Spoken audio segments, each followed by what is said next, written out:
पौराणिक कथा है। तो महादेव बैठे थे तो सब आ गए उनके पास, देवता लोग। ये देवता आपस में बहुत, जब दानव नहीं मिलते तो ये आपस में ही लड़ जाते हैं। वैसे तो दानव बिल्कुल ठीक करके रखते हैं, चंड मुंड महिषासुर। और जब देवी इत्यादि आकर के दानवों को परास्त करके देवताओं को थोड़ी राहत देती हैं, तो फिर ये देवता लोग आपस में, तो ये सारे के सारे अपने अपने वाहन लेके आ गए। अब बताओ किस बात पर? वाहन। बोलते हैं हमारा फैसला नहीं हो पा रहा है, हम में से किसका वाहन सबसे बढ़िया। जैसे बच्चे, मेरी साइकिल की उसकी।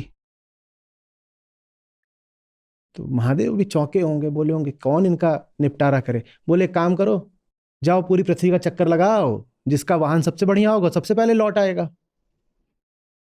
बोले ठीक है, सारे निकल गए। उसमें हमारे गणेश जी भी आए हुए थे, उनके पास चूहा। बोले ये पिताजी ने मेरे ही खिलाफ ये किस तरह की प्रतियोगिता रख दी। ये तो कोई बड़े हाथी पर है, कोई द्रुत पक्षी पर है, कोई किसी पर है, सबके पास अपने अपने जबरदस्त है, मेरे पास चूहा। तो मैं तो किसी गिनती में ही नहीं आऊंगा। तो सब निकल गए। जब सब निकल गए तो गणेश जी बोले सोचते, तो विनायक को बुद्धि का स्वामी बोलते हैं। बोलते हैं कि इसीलिए सबसे पहले उनकी पूजा होती है। बोले कुछ भी करो सबसे पहले बोध होना चाहिए ना। वही जो कृष्ण की बात है कि कर्म योग कहां से आना है? आत्मज्ञान से आना है। तो कर्म से पहले क्या होना चाहिए? ज्ञान। क्योंकि कर्म से पहले ज्ञान होना चाहिए, अध्याय 3 से पहले अध्याय 2 आता है। इसीलिए किसी की भी पूजा करो उससे पहले गणेश पूजन होता है। वो इसी बात का संकेत है कि कुछ भी और कर लो उससे पहले बोध तो होना चाहिए ना। बिना बोध के कुछ करोगे तो वो पागलपन ही होगा। सबसे पहले गणेश जी। तो जब सब निकल गए अपना अपना लेकर के, तो बोले अब मैं बताता हूं। उन्होंने शिव जी का ही चक्कर मार दिया, वहीं अपना मस्त बैठ गए, लड्डू खाने लगे। तो ये सब हाँफते हूँफते लौटे। थोड़ी देर में सब देवता लोग अपना अपना परिक्रमा करके तो सब आ गए। तो देखते हैं यहाँ पहले ही बैठे। बोलते तुम क्या क्या कर रहे हो यहाँ पे? बोलते मेरा हो गया। महादेव ने पूछा कैसे तुम्हारा?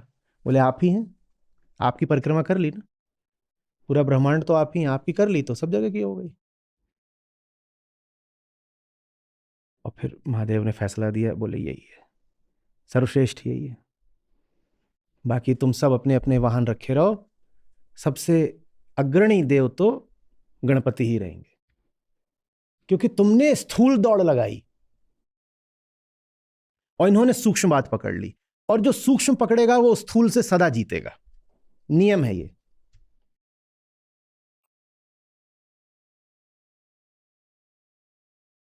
समझ में आ रही बात है? तो एक तो ये कि जो स्थूल पकड़ेगा वो सूक्ष्म जीतेगा। दूसरी बात, महादेव की काया ही मंदिर है, और मंदिर सब कुछ है उसमें, पूरा ब्रह्मांड, या घट भीतर। तो ऐसे नहीं कहते कि इस घट में, लेकिन किसके घट के भीतर? जो घट अहंकार मुक्त हो, जिसका घट अहंकार मुक्त हो गया उसका घट पूर्ण हो गया। सब कुछ वही है। फिर साहब हमारे गाते हैं, संत पुरुष की आरसी साधु की दे। बोलते अगर तुम अलख को लखना चाहते हो, लखा जो चाहे अलख, गा लेना आज। बोलते अगर तो अलख है, जो जो ब्रह्म है उसको भी लखना चाहते हो, तो जो संत पुरुष है उसकी देह में लख लेना। अगर निर्गुण का स्वाद लेना चाहते हो तो संत की देह में मिल जाएगा। कहां तुम वरना निर्गुण को खोजने जाओगे? निर्गुण कहीं नहीं है। वो जो परम सत्य है वो तुम्हें आंखों से कहीं नहीं दिखाई देगा। पर संत हो, उसकी देह में तुम्हें उस निर्गुण का थोड़ा सा संकेत पता चल जाएगा कि ये निर्गुणता इसको कहते हैं, ये निर्गुणता है। हिंदुओं में इसीलिए मूर्ति पूजा चली। सबको पता है कि मूर्ति एक एक स्थूल पदार्थ से बनी है, सब जानते हैं, लेकिन उसके पीछे एक विज्ञान है। विज्ञान यह है कि निर्गुण कहां से पता चलेगा? आंखों को नहीं दिखाई देगा। हम जान रहे हैं सत्य निर्गुण है, निराकार है, स्वीकार कर रहे हैं, लेकिन ये आंखें, ये शरीर तो उपाय मांगते हैं ना। तो कहते हैं कि जो कोई ऐसा हुआ कि वो अपना अहंकार अधिक से अधिक गला पाया,